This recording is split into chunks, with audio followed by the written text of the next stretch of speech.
Mr. President, thank you so much for your time today. Thank you very much for giving me the opportunity to speak on all of these issues that we are facing. When it comes to the global economy, to the Philippine economy, right? The global inflationary picture right now getting worse, prices also across the Philippines rising.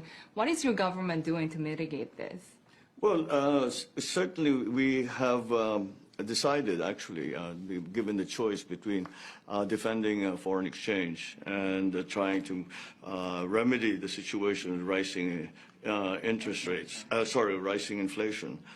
This is something that we have tried to control, of course, with the usual mechanisms of moving the interest rate. Tell us a little bit about how the Forex markets are doing right now.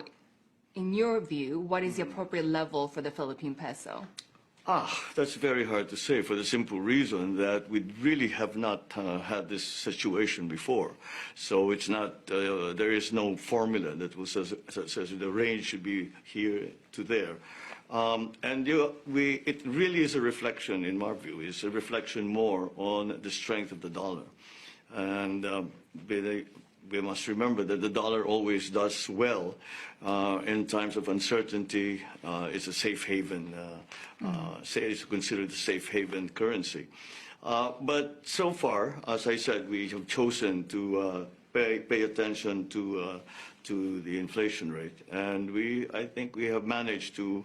The last month we are still running at around 4.7% through the year. It has increased a little bit, so we have raised interest rates a little bit as well. We have already we have raised it at 75 basis points twice already. Right.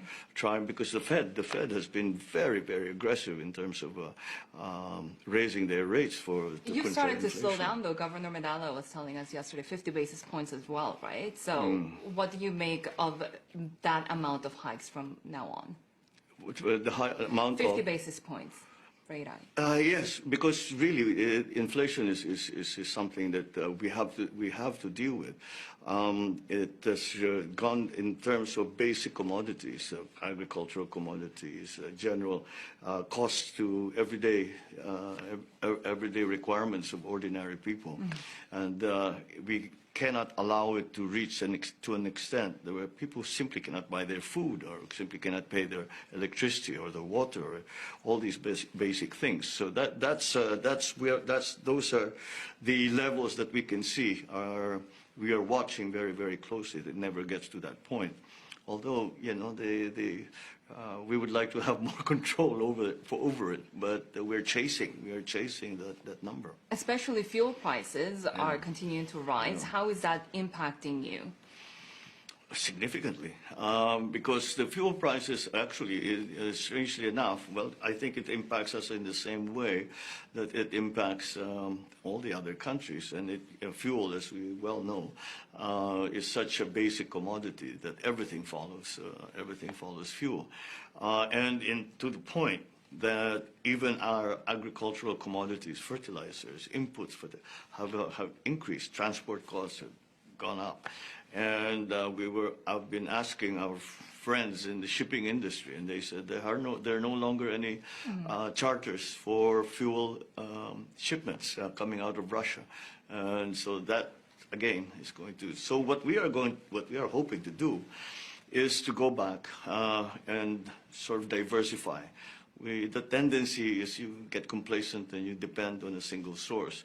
So now we will look to what we describe as non-traditional suppliers of fuel. So we have certainly depended on Dubai.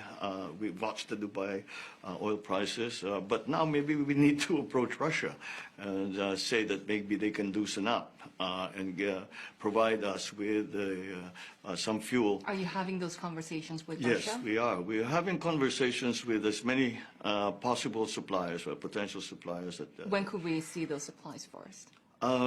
Pretty soon. We're coming close to some agreements, and certainly it won't be. It will not be only in one place. And again, the diversification of supply lines in terms of not only fuel, for that matter, for all Do kinds the of other sanctions imports. against Russia, given the invasion of Ukraine, worry you?